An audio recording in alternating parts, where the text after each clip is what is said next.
네, 안녕하세요. 남은을변 김현수 변호사입니다. 네, 오늘은 이 변호사 수임료에 대해서 여러 가지 궁금증들을 좀 모아봤어요. 그래서 많은 분들께서 변호사 수임료에 대해서 질문하시는 내용들에 대해서 제가 하나씩 되게 솔직하게 답변해 드리는 그런 시간을 좀 가져보고자 합니다.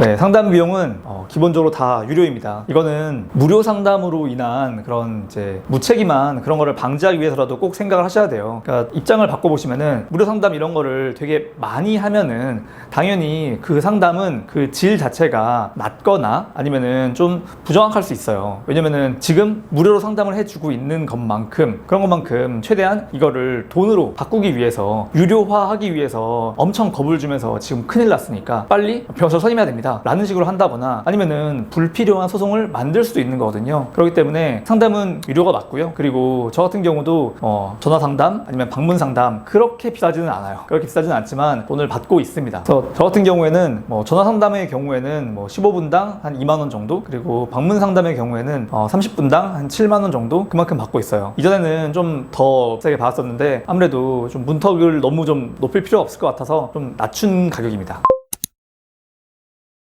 이거는 지금은 너무너무 유명해지신 한 검찰 인사분께서 사석에서 술자리에서 하신 얘기가 있는데, 돈 받기 전에는 법전도 피지 말라 막 이런 얘기를 하신 적이 있어요. 그러니까 결국 이제 착수금이 들어와야지 일을 하는 건데, 실제로 많은 변호사님들께서 일단 일을 했다가 나중에 돈을 주시겠거니 라고 믿고 일을 했다가 돈을 한 푼도 받지 못한 경우들이 많이 있거든요. 그러다 보니까 원칙적으로는 당연히 착수금을 받고 일을 시작하는 게 맞고요. 그리고 경우에 따라서는 일부만 제가 이러이러한 사정이 있어가지고 일단 이만큼을 드릴 테니까 일을 해주세요. 그리고 제가 다음 달에 얼마를 드리겠습니다. 이렇게 하는 경우도 있고, 아니면 카드 할부하시는 경우도 있고 그런 경우도 있습니다. 하지만 원칙은 착수금이니까 말 그대로 착수할 때 돈을 주시는 게 맞긴 하죠. 그렇죠. 카드 할부 같은 경우는 사실 상관없어요. 현금을 입금하시더라도 어차피 이게 탈세할 수 없는 거기 때문에 전부 다 현금 영수증 발행을 해드리고 있고, 그리고 카드 할부 하시는 경우에도 카드 수수료가 있다고는 하지만 되게 미미한 수준이기 때문에 큰 의미 없습니다. 그냥 똑같아요. 똑같이 카드 할부 가능하고, 그리고 실제로 그렇게 많이 하십니다. 보통 그 부가세를 포함해서 받거든요. 예를 들어서 1,000만 원이다 그러면 사실 실제 결제 금액은 1,100만 원, 500만 원이다 그러면은 실제 결제 금액은 550만 원 이렇게 받고 있는데, 그런데 이게 11개월 할부를 많이 하세요. 왜냐면은 이게 6개월과 12개월 단위로 이 할부 이자가 달라진대요. 그래서 11개월 때의 이자와 12개월 때 이자가 다르대요. 그러다 보니까 11개월 할부를 하게 되면은 550만 원이면은 매월 50만 원씩인 거잖아요. 그런 식으로 많이들 하시더라고요.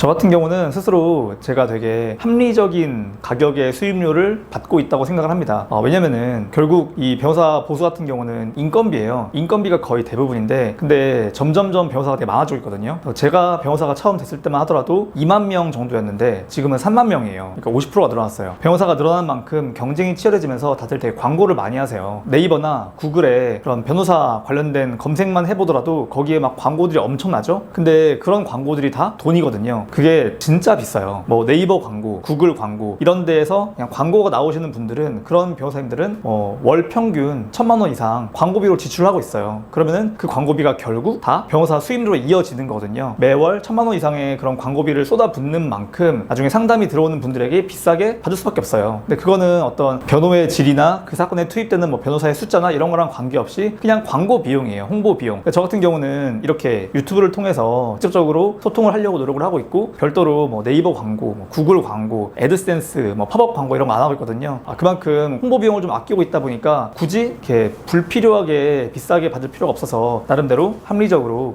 금액을 책정하고 있다라고 생각을 합니다.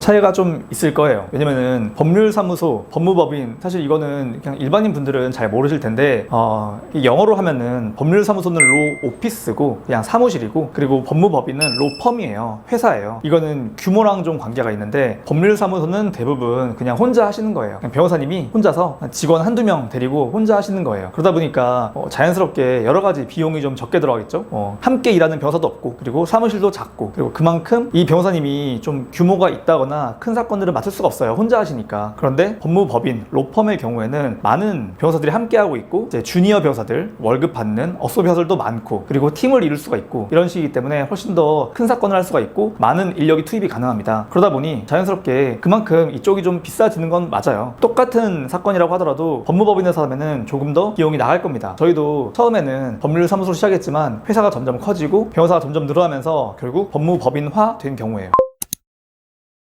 그거는 계약하기 나름이에요. 처음에 계약을 할 때 예를 들어 뭐 녹음 파일이 있다 그러면 녹취록을 만들어 가지고 그걸 내야 되거든요. 그 녹취록 작성 비용 이거 어떻게 할 건지, 그리고 재판이 지방에 있다 그러면은 지방 갈 때마다 출장비 어떻게 할 건지 이런 거를 전부 다 변호사님이랑 상의하셔 가지고 정하면 됩니다. 이 모든 비용을 변호사 비용 안에 다 포함시키기로 할 수도 있고요. 아니면은 출장비 같은 거 좀 이렇게 열심히 해주세요 라고 하는 의미로 회당 얼마 이런 식으로 약정할 수도 있고요. 아니면은 그냥 전부 다 실비 처리, 변호사 비용은 변호사 비용이고 만약에 뭐 녹취록을 만든다 그러면 그런 거는 그냥 변호사한테 주는 게 아니라 그 속기록 제작 업체한테 그냥 바로바로 내는 식으로, 그런 식으로 전부 다 실비 처리하기로 할 수도 있고 전부 다 계약하기 나름입니다. 저 같은 경우에는 출장비는 따로 받지 않고 있고, 그리고 뭐 녹취록 작성 비용 이런 거는 그냥 실비로 의뢰인께서 그 업체에다가 직접 돈을 보낼 수 있도록 이렇게 안내해드리고 있어요. 네, 오늘은 변호사 수임료에 대한 이야기를 해봤습니다. 김연수 변호사였습니다. 감사합니다.